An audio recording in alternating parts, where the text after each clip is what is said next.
bienvenidos y bienvenidas a otro nuevo encuentro de Juris al Paso. Hoy nos acompaña el doctor Claudio Puccinelli. Muchas gracias por estar acá. Bueno, Claudio es magíster en Derecho Procesal, es docente de grado y de posgrado. Recientemente, entre un extensísimo currículum que se puede, que lo vamos a dejar al pie para que lo vean, porque tiene una formación extraordinaria. Dentro de sus últimos antecedentes está la coordinación general de esta gran obra producida por la editorial, que bueno, son comentarios a las reformas del Código Procesal Penal de Santa Fe. La verdad, bueno, es un placer que hayas aceptado la invitación. Te damos oficialmente la bienvenida. Y bueno, justo hablando de penal y proceso penal, estamos hablando de una rama del derecho que ha sufrido tanto en forma como en fondo muchos cambios últimamente. Así que bueno, si querés contarnos un poco qué es lo último que nos tiene tan preocupados, o no sé si ocupados también, a la sociedad y a los abogados y las abogadas. Bien, en el último año, con este último gobierno, aparecieron una serie de proyectos bastante sorpresivos, porque no fueron consultadas ninguna de las organizaciones intermedias, ni los colegios de magistrados, ni de abogados, ni las universidades, ni ninguna ONG, y de manera casi de relámpago se sancionaron un montón de leyes que sirvieron para modificar el sistema de enjuiciamiento penal. El sistema de enjuiciamiento penal históricamente había sido un sistema bastante retrasado, hasta que a partir del fallo Diesel Fraticelli el gobierno decide modificar la vieja ley, la 6740, que era del año 71, y se sanciona en el 2006 una nueva ley, que es la 12734, que es el nuevo Código Procesal Penal, que incorpora la oralidad, la publicidad, la investigación a cargo de un fiscal, los jueces como tercero imparcial para resolver los conflictos penales. Bueno, con un montón de cuestiones que hacen a lo que la doctrina llamó la constitucionalización del proceso penal, es decir, adaptarlo o adoptar un proceso penal o un sistema de enjuiciamiento penal que se ayorne a lo que los mandatos de las convenciones internacionales y las constituciones nos establecían. Bueno, a partir de esto, ya el año pasado habíamos tenido alguna reforma parcial, y en esta última reforma, que se aprueba a principios de este año, como decía, sorpresivamente, porque no se sabía ni siquiera que iba a ser sancionada. O sea, se veía el proyecto, se aprobó rápidamente, y esto generó un cambio que yo, digamos, no yo particularmente, sino en general la doctrina y los académicos en general, incluso desde los ámbitos judiciales, se la considera una reforma que viene a retroceder en algunas cuestiones que habíamos conquistado con la constitucionalización del proceso penal y que ya empiezan a estar reñidas con la Constitución. Bueno, ese es un poco el resumen en general. Claudio, ahí hago un aporte en relación a esto que vos estás diciendo, que puede llegar a considerarse como un retroceso desde, por supuesto, ámbito académico y de ejercicio profesional.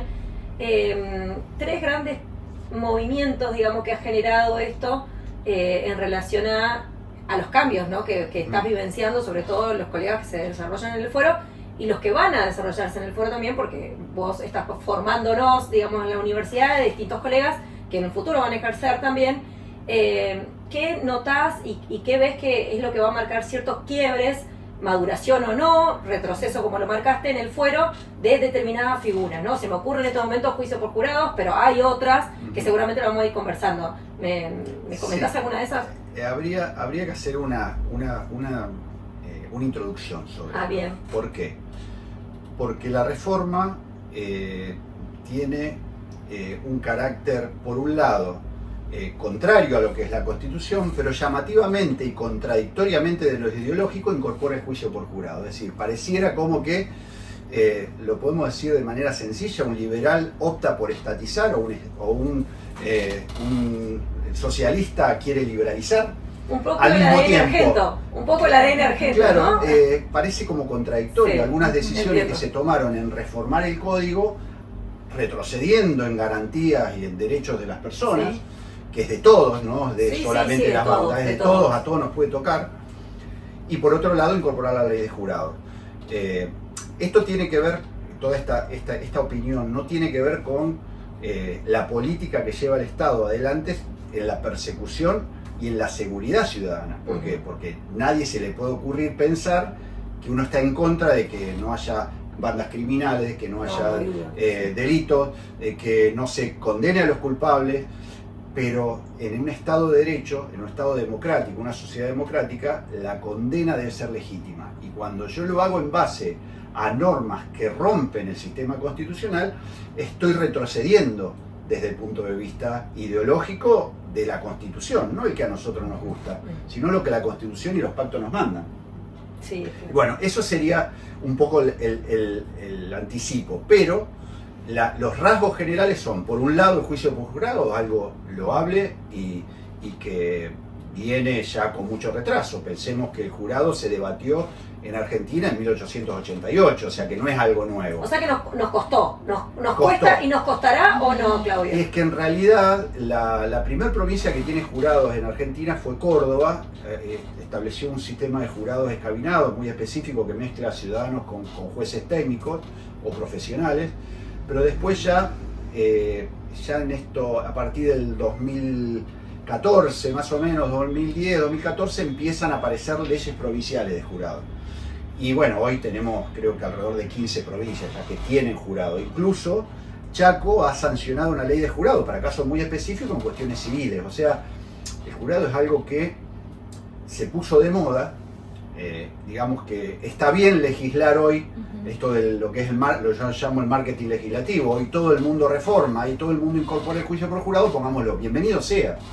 El problema es cuando es al revés, cuando todo el mundo empieza a dictar normas que restringen derechos y que solamente por eso la vamos a regular. Yo no creo que sea ese el caso, este último, ¿no? Creo que hay una decisión de incorporar normas que nos den la sensación de seguridad. Y esto es un problema que, bueno, arrastramos desde toda la historia de la humanidad, esto de darle sensación de seguridad a la gente, reprimiendo al sospechoso. Bueno, sería muy largo, si quieren lo podemos debatir. Por ahí hay una línea ahí. Sí, un poco lo que charlábamos antes de empezar a grabar. Vos tenés otra obra, además de esta, que la tenemos por acá, que se llama Influencias de los medios de comunicación en los procesos judiciales. ¿Cómo ves vos, Claudio, ahora que vamos a tener nuevos actores y actrices dentro del proceso penal, que son los jurados? ¿Cómo crees vos que, porque esto lo charlamos siempre con colegas que hacen penal, porque como te contábamos, ninguna de las dos es nuestro fuero, y bueno, en realidad, bueno, los jueces y las juezas también ven la tele, también leen diarios y también tienen redes sociales, entonces por ahí creer que para la gente que forme parte del jurado va a ser distinto, es quizás una falsa creencia. Bien. Y que por eso no puedan tomar un buen o un mal veredicto. Voy a tomar algo que vos dijiste en una frase en un libro que escribió Bovino, que es un autor muy reconocido en nuestro país, que decía que él no ve la diferencia de los mecanismos psicológicos de un jurado y de un juez técnico. Son personas, o sea que no están ajenos a los mismos tipos de influencia. Y esto hay que marcarlo seriamente. La gran diferencia entre el jurado y el juez técnico es que el juez técnico tiene todo un proceso previo para estar y puede tener un proceso para irse. ¿Qué quiere decir? Para mí el tema de la información que se ventila en las redes, sobre todo con el tema de la fake news, es un círculo vicioso. ¿Por qué? Porque primero se larga una noticia, se instala un tema, un tema X, y hay una profusión o una profusa información en todos los medios de comunicación y en redes masivas respecto a ese tema, que instalan que determinado tema debe ser resuelto de esa manera. Y la verdad que uno ve como muchas veces los jueces técnicos resuelven a favor incluso de los derechos de las personas y son severamente cuestionados desde los medios de comunicación, de las redes, de las fake news, de los haters. Es decir, eso sucede. Entonces, la pregunta es, ¿a quién influye primero o en gran medida los medios? Instalan el tema. Instalar el tema es una obligación que asumen naturalmente desde el estrato político de dar respuesta. Porque es obligación dar respuesta a los problemas de la sociedad. Sí, claro. Entonces, esto genera a su vez una mirada específica sobre el tema, a ver cómo desde la justicia se resuelve. Y en esto los jueces profesionales se encuentran observados o cuestionados o no en función de lo que resuelvan. Y ese juez va a conservar su cargo o no en función de lo que resuelva. Puede ser sometido a un juicio político, de hecho no va a ser la primera vez, en Santa Fe han pasado, Sí, de que sí, no importa si está bien o está mal, lo que digo es que tienen esa espada de Damocles siempre, y siempre me pongo del lado de los jueces en ese sentido. ¿Por qué? Porque la verdad es que hay que tener mucha personalidad y estar muy convencido de lo que uno hace para juzgar en función de sus leal saber entender. Y en eso están totalmente desprotegidos. Entonces, ese círculo vicioso hace que en muchos casos esa resolución tienda naturalmente a dar una respuesta a lo que las redes, la comunidad y lo que Sagüey llamaba la opinión publicada. Si la satisfacer esa opinión publicada. Entonces es un tema realmente muy complejo, cómo proteger a los jueces en su resolución cuando son profesionales. Sobre todo, perdón Claudio y Diego, un aporte también en relación a este desafío que claramente tienen la judicatura de que todo, en la masividad que hoy tenemos de medios de comunicación, que hoy hablábamos incluso afuera, que nos explicabas, antes era una cuestión media parecida a lo que está pasando hoy, porque estaban los diarios, porque estaba esto, digamos, no es la palabra miedo, pero esta cuestión de está escrachado, salió un tweet, TikTok, ni hablar, digamos, la opinión momentánea que todos hacemos en cualquier lugar y en cualquier momento. Digo, nos incorporamos todos en el ámbito técnico, ¿no? Más allá de ser un juez, digo, un profesional del derecho, que en estos casos que estamos hablando, digo, esta opinión así libre que a veces se viraliza y la toma todo, ¿no? Toda la sociedad. Entonces, por ahí esta cuestión de la idea, el juez resolvió esto, como que también olvidándonos, o quizás ahí hay algo que podemos trabajar los profesionales del derecho en decir, el juez tiene una norma también para avalarse, porque a veces es un saber entender, como vos dijiste claramente, pero también hay algo que hay normativa, que el juez, lejos de esa normativa, digamos, la interpretación después puede cerrar o no cerrarnos. Digo, hay una normativa que no la resuelve la judicatura, mucho menos los abogados, sino que se resuelve en otros estrados. Y ahí viene una pregunta que te hago espacio a esto de, vos considerás que estas cuestiones de reforma que últimamente está viniendo mucho, ¿no? Que reformamos y dejando afuera a la sociedad, a distintos espacios, ¿no? La sociedad civil, las universidades, académicos, que hagan su aporte. Esto no forma parte de un retroceso en esto de decir, quizás con un termómetro que tenga el gobierno de turno, el que esté, digamos, independientemente del color que sea, me refiero al gobierno de turno, de decir, yo presiento esto y voy y presento un proyecto de ley, sin consultar a los académicos, sin consultar a las universidades, a las asociaciones. ¿Ves algo así, digamos, un retroceso en ese sentido o no? Históricamente las reformas siempre fueron consultadas con los estamentos, eso Claro. fue una regla bastante respetada. Ahora la procesal civil se está trabajando con los distintos Claro, en la estamentos, por procesal penal ejemplo. no pasó eso. Claro, La procesal claro, penal no mirá. pasó eso.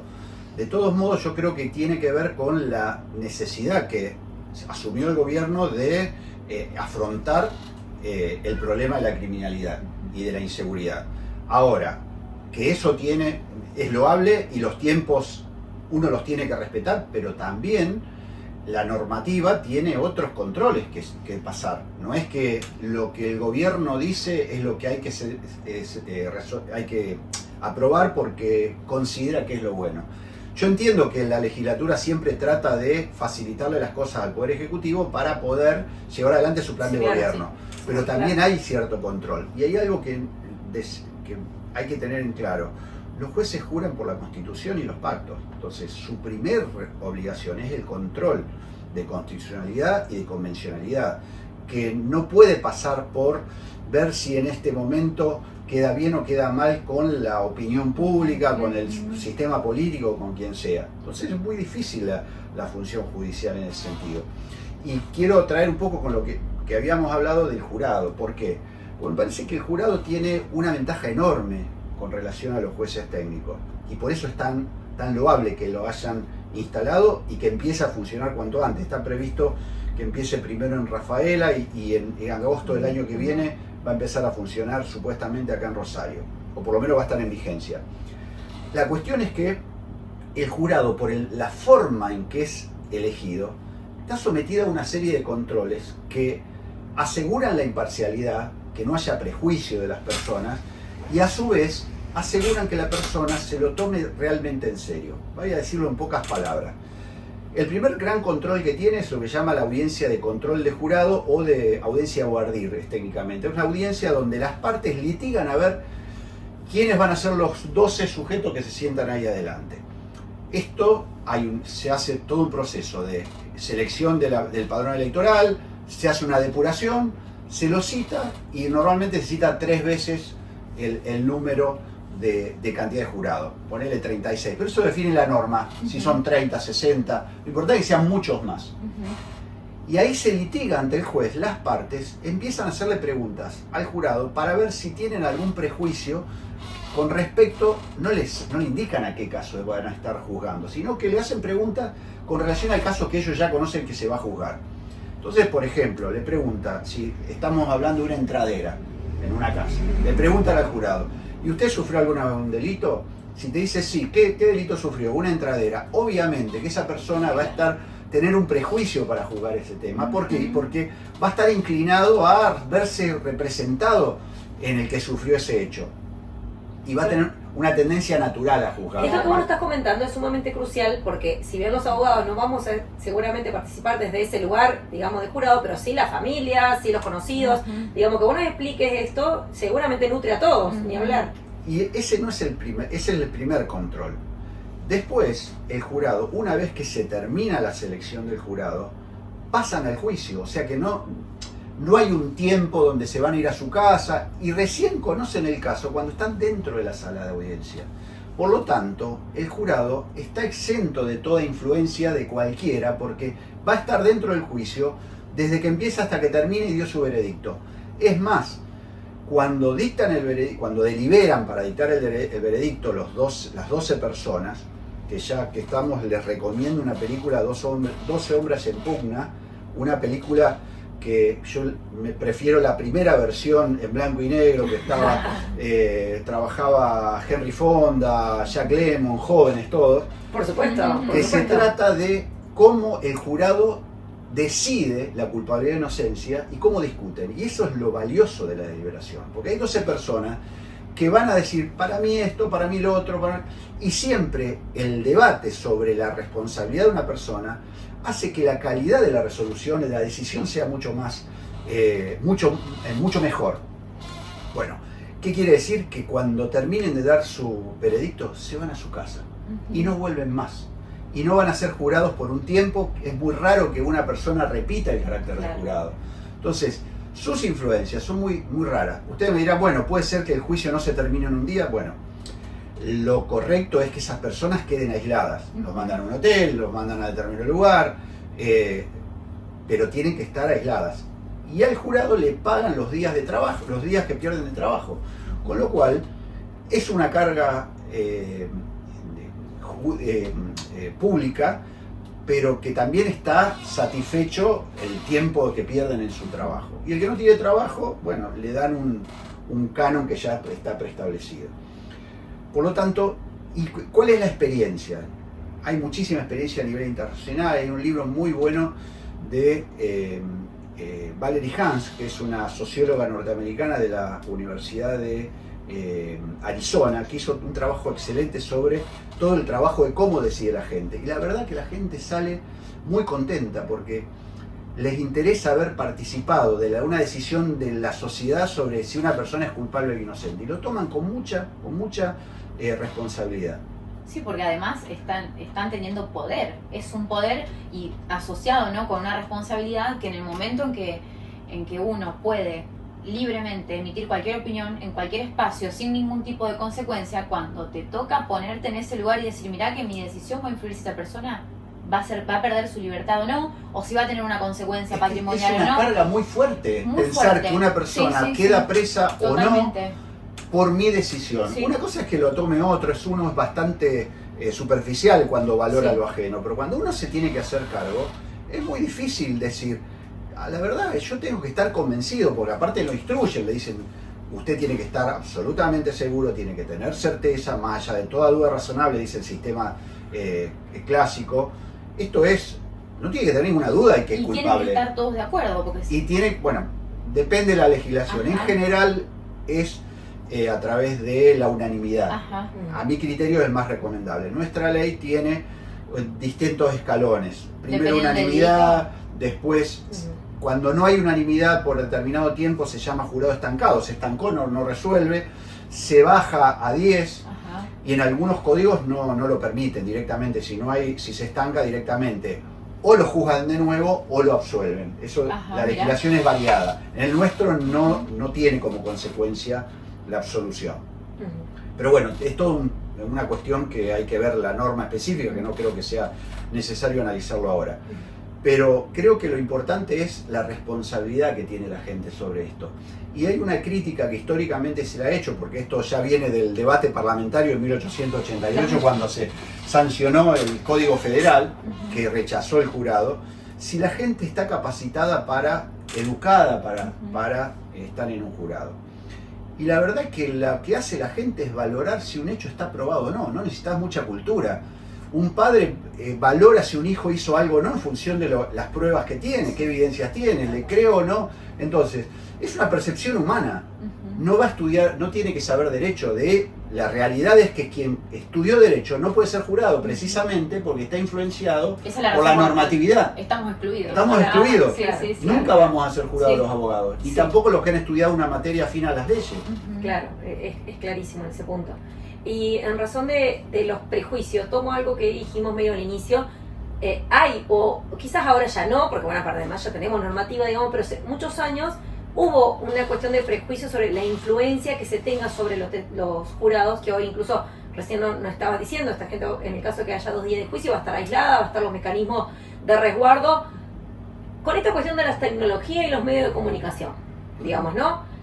¿Cómo te imaginas una estructura creada para esto también? Porque me imagino que esa persona que va a ser jurado va a estar aislada en un hotel, durmiendo, trabajando o quedándose ese día ahí. ¿Cómo te imaginas, digamos, en la práctica? Que Pero es lo con que a su veces celular, mirando con su redes celular, sociales. con el televisor, Ujú. con esto, sobre todo estas causas rimbombantes que tenemos en la provincia, que la verdad que son muchas, casi Ujú. siempre, y en el fuero tuyo ni hablar. Ujú. Digo, ¿cómo ves eso en la práctica, no?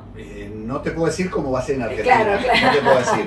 Sí, es mucho, es mucho. Sí te puedo decir que la experiencia internacional es que hay un acatamiento de esa norma casi... no hay cuestionamiento. Sí recuerdo que en alguna corte en Estados Unidos se ha discutido esto de poder tener o no un celular a mano. Pero lo importante es que asuman con responsabilidad el no comunicarse. Además, la experiencia post, porque contaba esto de que había hecho Valerie Hans, de estudiar a los jurados, y la experiencia post es que ellos, cuando termina el juicio, no pueden hablar con nadie de cómo se tomó la decisión, tiene una prohibición expresa, no pueden contar cómo votaron, quién votó, cómo votó, o sea, y se lo toman en serio, pero hay algo que es más profundo todavía, que es el derecho de las personas a ser juzgado por un igual, Ujú. porque normalmente la gente es juzgada por el poder, por el juez, por el que está ahí, del que normalmente se piensa que es un privilegiado, Ujú, alguien que sí. está en otro lugar y que no conoce mi realidad. Ujú. Y acá uno es juzgado por cualquier persona de un promedio de la gente. Sí, un trabajador igual que vos.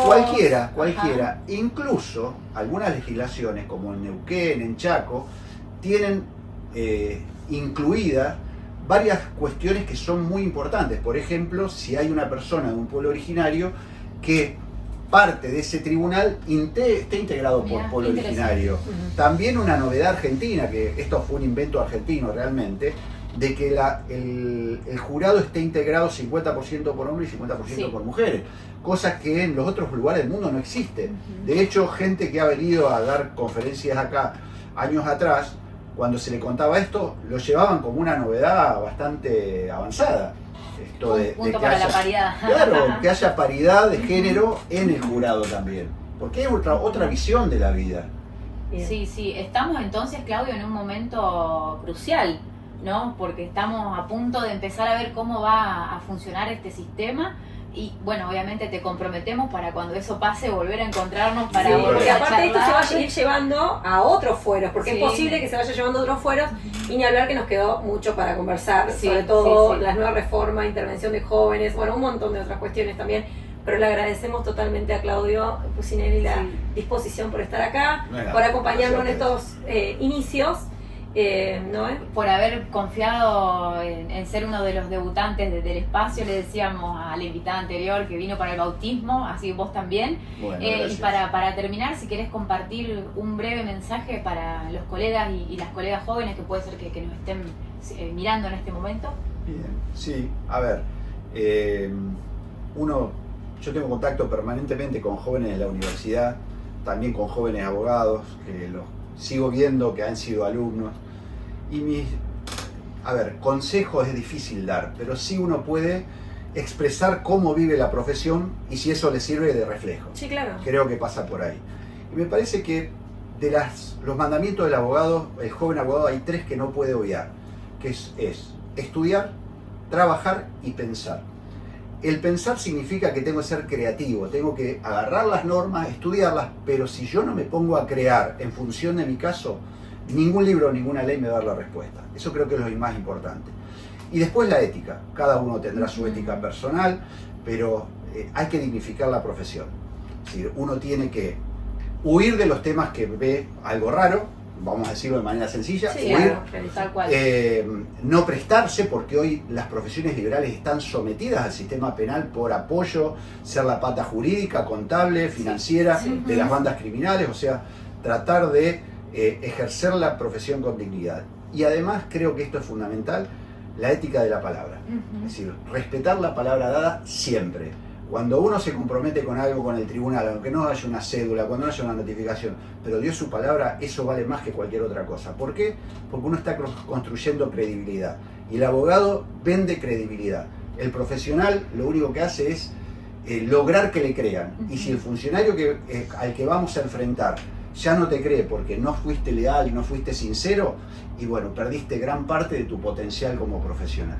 El abogado vende credibilidad. No, me Hermoso encanta. mensaje. Nos llevamos todos los mensajes. Todos. Muchas gracias. Muchas gracias a Claudio y muchas gracias a Gracias a todos. ustedes. Y nos vemos en el próximo capítulo.